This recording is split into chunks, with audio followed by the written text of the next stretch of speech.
Good afternoon. And first, I'm sorry of not knowing Polish.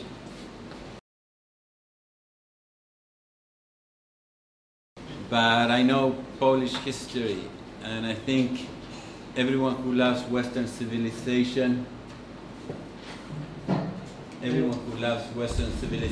has a special debt of gratitude to Polish civil society, because several times you have saved Western civilization from oppression. Because I don't have Polish blood, by my accent you will realize that I'm not an American by birth either. I'm an Argentinian by birth, and we define Argentinians sometimes as we are really Italians who like to dress like French but would love to be British. But today I would like to be an adopted Polish. I think that what I will do today is a summary of the booklet that has been published by PAFERE. As a summary, what I want to stress is that the creation of wealth is the best road to the welfare of the citizens. So in that booklet, which appeared already in some books in Italian, I focus on three topics where I think the teachings of the Church have helped the promotion of interventionism, and in that way did not promote the creation of wealth, but helped promote the creation of the welfare state. But my point of view, I've learned something in the Catholic University of Argentina.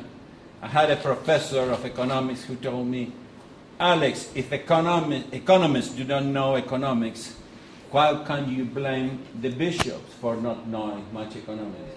So before I go to the criticisms of these 3 points, I want to pay tribute to the Church for the 3 most important contributions to the creation of wealth. One is the conception of the human person, its anthropology. Towards the 18th and 19th century, the great founding fathers of the United States, of Argentina, even of Europe, had a similar view of the human person. The human person was an individual, but created by God with a soul, with social inclination, not only freedom. Towards the end of the 19th century, the vision of the human person began to change to the conception of the individual as a fact, almost as a number. Economists began to be great champions of freedom, and for us, the person is just an adult, rational maximizer. The word individual comes from Latin, indivisus, and describes a being that, if divided in two, loses its essence. A cow is an individual. If you cut the cow in two, you don't have 2 little cows. You have a dead cow. And if you have a flock of animals or of sheep, and one gets sick and endangers the others, the rule of numbers, the numbers win.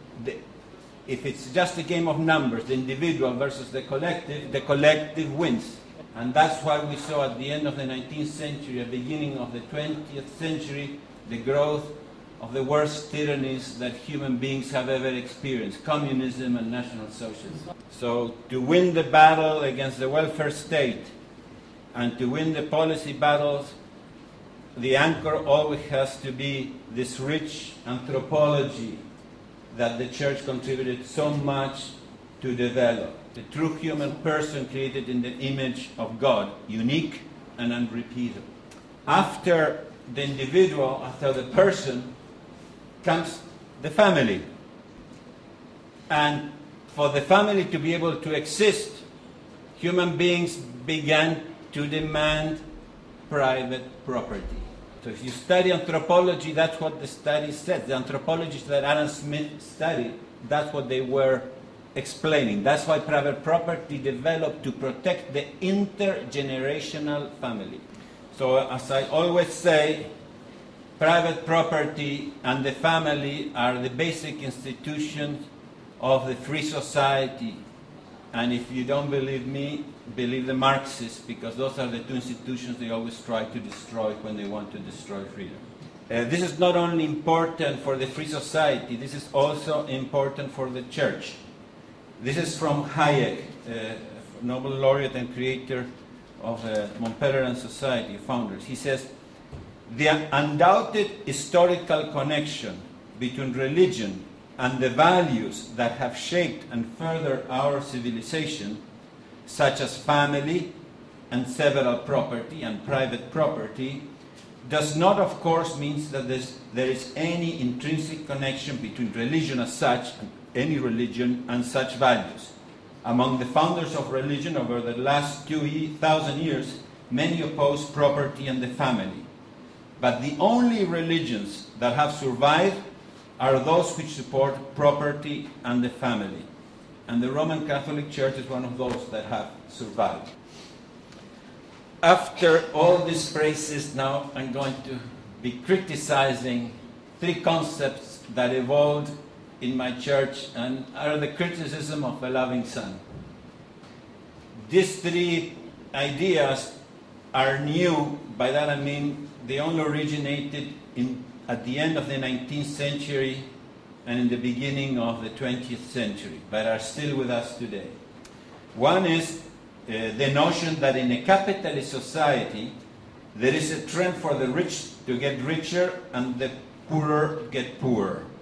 Second, the belief that the labor market is radically different from all other markets. And third, an angelical vision of the state which recommends government intervention whenever market forces do not produce ideal results. Lenin with his theory of imperialism, Prebisch in the Americas with the idea of the center periphery, how the center exploits the periphery, and still even market-oriented authors like Hernando de Soto have also recognized that countless people have been left out of the system and not been able to get their share of the benefits of globalization. And some of these ideas, especially Prebisch and perhaps Lenin, began to infiltrate the church. In 1968, the Episcopal Conference of Latin American Bishops met in Medellin, Colombia, and some of the paragraphs of this document have caused great harm to the respect of economic freedoms. For example, the countries which produce raw materials, especially if they are dependent upon one major export, always remain poor, while the industrialized countries enrich themselves. We wish to emphasize that the principal guilt for the economic dependence of our countries rests with powers inspired by uncontrolled desire of gain. And in the booklet that is there, the PAFERE translated, I quote several popes repeating similar statements about how rich people enjoy rapid growth, whereas the poor develop slowly, and that the imbalance is on the increase. The same happens with the labor market. It was not the church that first said that the labor was so different. On the issue of labor market, it was classical economists, even some teachings of Adam Smith and later David Ricardo, who influenced the labor theory of value of Karl Marx. Labor was not only seen as the only source of value, but some even argued that nature had left the workers at the mercy of the schemes of business and of an iron law of wages. The supposed law, popularized by Ferdinand Lassalle, in the mid-19th century, a German jurist, stated that if workers earned beyond subsistence levels, they would have more children, which would then enter the workforce and then lower the salaries again to subsistence levels. Although never siding with Marxism, except for the priests of the liberation theology movement, the statements of the church have a preference for the worker as much as for the poor. Labor unions are mostly seen in a positive note, and John Paul II experience with the Solidarity labor movement in Poland greatly influenced his writings. Although labor unions and leaders are open to sin and error just as anyone else, one seldom finds criticism of labor unions in church documents. I will pass now to this other third topic, the angelical vision of the state. This idea that the bureaucrats, the people who work in government, are great generous people, and unlike us, they are not self-interested.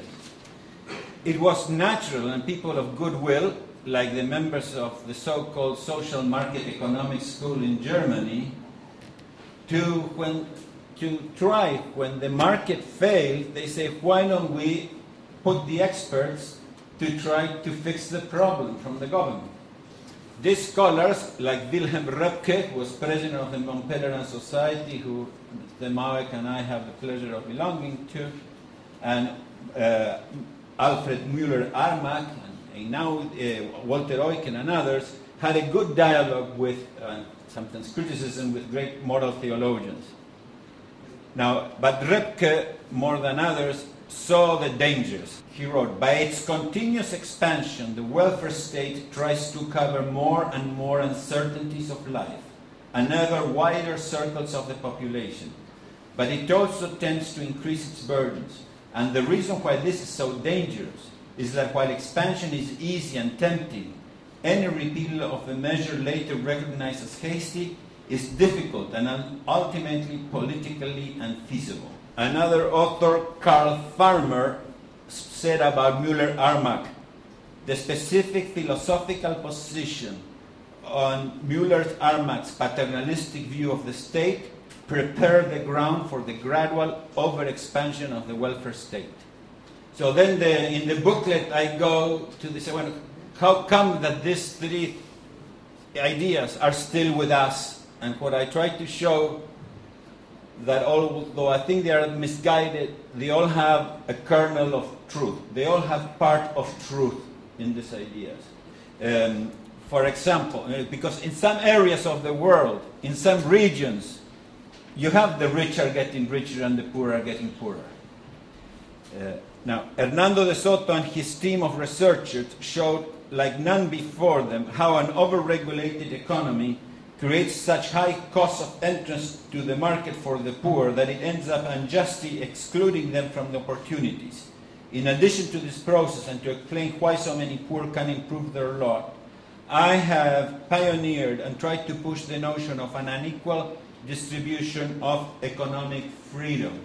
An unequal distribution of economic freedom leads to a system where the rich get richer because they are the only ones who can afford the cost of legality, or the only ones who can buy from producers other than the states, the products and services such as education and security, inefficiently produced by government officials and bureaucracies. The poor get stuck with little access to legality and poor services. In most indices that measure rule of law, only of minorities of countries qualify as having strong and just juridical frameworks.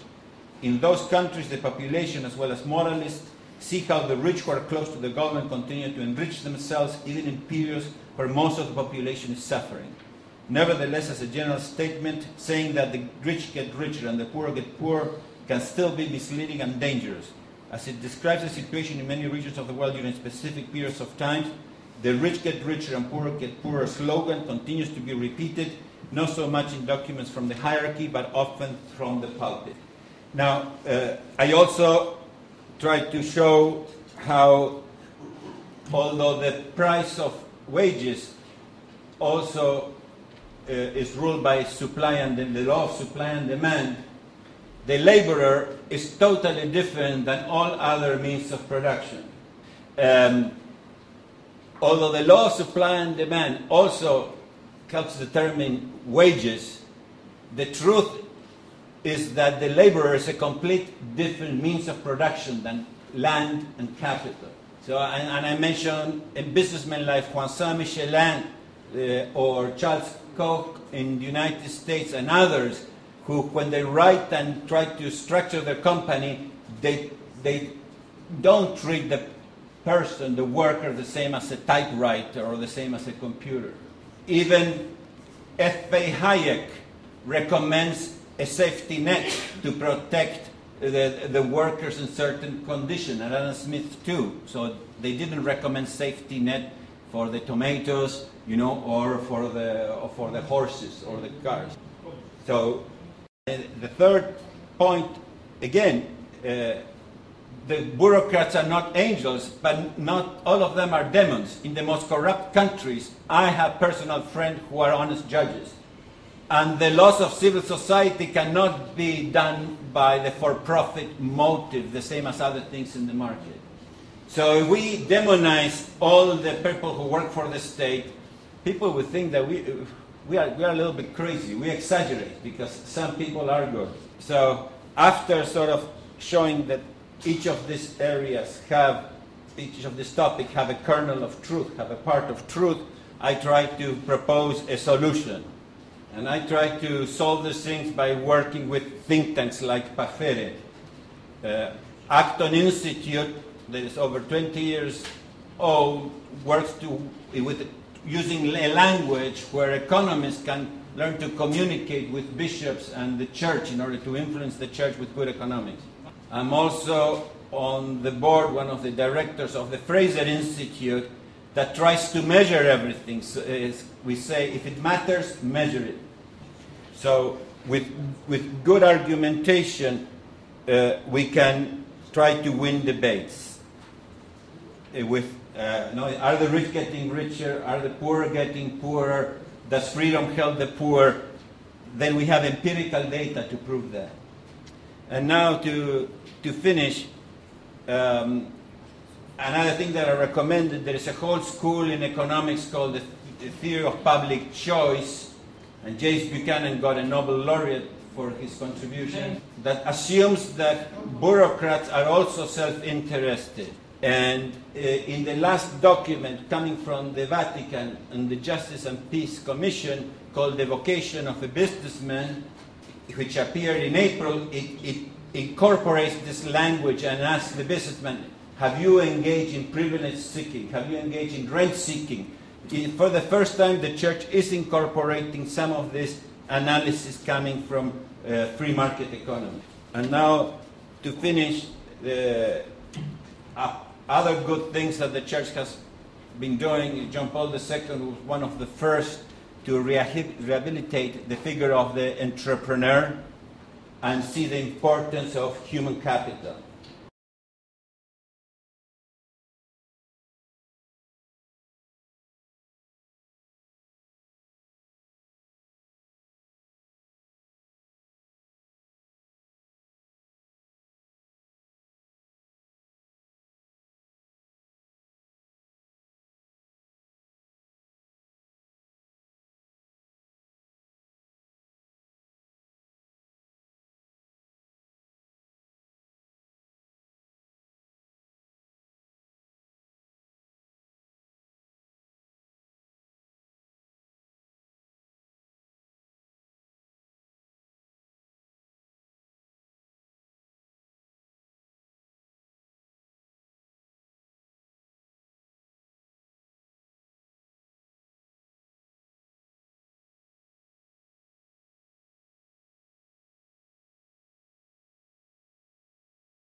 Thank you so much.